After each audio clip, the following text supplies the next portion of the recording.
Hello, আসসালামু আলাইকুম viewers, কেমন আছেন সবাই? এই কয়টা দিন আপনাদের সাথে একদমই কথা বলা হয় নাই, কোনো ভ্লগ শেয়ার করা হয় নাই, ফেসবুকেও আমি একদম অ্যাভেলেবেল ছিলাম না। তার কারণ আমি অনেক বিজি ছিলাম, আর ব্যস্ততার কারণটাই আমি এই ভ্লগে আপনাদের সাথে ইনশাল্লাহ শেয়ার করব। আমি না আজকে অনেক অনেক খুশি, আলহামদুলিল্লাহ আলহামদুলিল্লাহ আলহামদুলিল্লাহ। কারণ আমার বাসায় আজকে কারা এসেছে জানেন? আমার বাসায় আজকে মা এসেছে, ভাইয়া এসেছে, মানে হচ্ছে আমার শাশুড়ি মা, আমার ভাসুর, আমার দেবর, দেবরের বউ, ভাসুরের বউ, বাচ্চারা সবাই এসেছে। আমার যে কি পরিমাণ আনন্দ লাগছে আমি আপনাদেরকে বলে বোঝাতে পারবো না। আর আমার বরের অবস্থা দেখেন, রাত 12টায় সে মাছ এনেছে, কাটায়ও আনে নাই, সে আমাকে দিয়ে বসে বসে আজকে সকালে এগুলো কাটিয়েছে। আগে আনলে আমি হয়তো আম্মুর বাসায় পাঠিয়ে দিলাম, আম্মু কেটে পাঠাতে পারতো। যাই হোক, এখন মাছগুলো ভালোভাবে লবণ দিয়ে ধুয়ে নিচ্ছি। আসলে আমার শ্বশুরবাড়ির সবাইকে আমার এত ভালো লাগে এবং ওনাদেরকে ভালো লাগে, কারণ ওনারা আমাকে ভীষণ ভালোবাসে।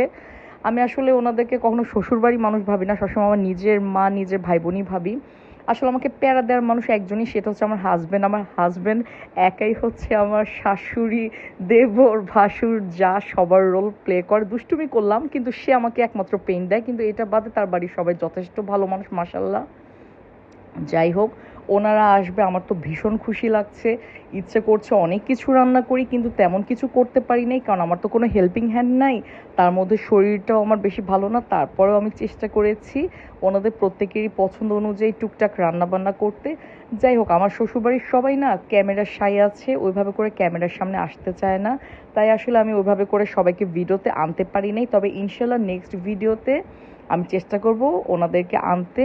আমার আজকে খুবই ঈদ ঈদ লাগছে, আসলে আমার কাছে ঈদের মতো খুশি লাগছে। মাশাল্লাহ মাশাল্লাহ আলহামদুলিল্লাহ। সবাই আমার জন্য আর আমার শ্বশুরবাড়ির সবার জন্য দোয়া করবেন, আল্লাহ যেন আমাদেরকে সকল বদনজর থেকে হেফাজত করে। আর ওনারা আসা উপলক্ষে আমি আজকে যে প্রিপারেশন নিয়েছি সেটারই একটা ভিডিও এটা। আর এটা ছাড়াও দেখা গিয়েছে গতকাল আমি টুকটাক কিছু শপিং করেছি, সেগুলো ওনারা আসবে দেখে। তাই এই কয়টা দিন আসলে ঘর গুছাচ্ছিলাম, যেহেতু একা একাই সব করতে হচ্ছে, হেল্পিং হ্যান্ড নাই, এই জন্য সময় পাচ্ছিলাম না ফেসবুকে আসার। যাই হোক, গতকাল রাত্রে আমি সব কিছু কিনে এনেছি, কি কি লাগতে পারে বাসার জন্য। আর গ্লাসগুলো মেজে আগেই আজকে সকালে টেবিলে দিয়ে রেখেছি, যেন পানি খেতে ওনাদের কোনো সমস্যা না হয়। কারণ দেখা যায় হঠাৎ করে একখান থেকে একখানে গেলে গ্লাস খুঁজে পাওয়া যায় না। আর যেহেতু ছোটো ছোটো বাচ্চারা আসছে, তাই ওদের জন্য এই চিপস, নুডলস এগুলো কিনে এনেছি, কারণ বাচ্চারা ঘুরে ঘুরে খাবে, আমার খুব ভালো লাগে দেখতে, মাশাল্লাহ। যাই হোক, সবাই দোয়া করবেন।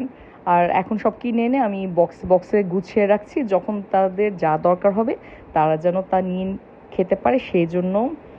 আসলে আমার সব কিছুই আমি আপনাদের সাথে শেয়ার করি, আমি আপনাদেরকে আমার অনেক আপন মানুষ মনে করি, তাই এই জন্য আমার এই খুশিটাও আমি আপনাদের সাথে শেয়ার করলাম। মাশাল্লাহ মাশাল্লাহ আল্লাহুম্মা বারিক। দোয়া করবেন সবাই আমাদের জন্য। আর এই ছিল আমার শ্বশুরবাড়ির সবাই আসা উপলক্ষে প্রিপারেশান নেওয়ার ছোট্ট একটা ভিডিও ব্লগ। যাই হোক, কেমন লাগলো আমাকে জানাবেন। আর ইনশাল্লাহ আমি চেষ্টা করব আমার শ্বশুরবাড়ির সবাইকে নিয়ে আরও কিছু ব্লগ শেয়ার করার। জানি না সময়ের জন্য পারবো কি না, তারপরেও আমি অবশ্যই চেষ্টা করব। আর এই যে এগুলো সব গুছিয়ে রাখছিলাম ওনারা আসবে দেখে, সব কিছু গুছিয়ে রাখলে না কাজগুলো করা অনেক সহজ হয়। আল্লাহ হাফেজ।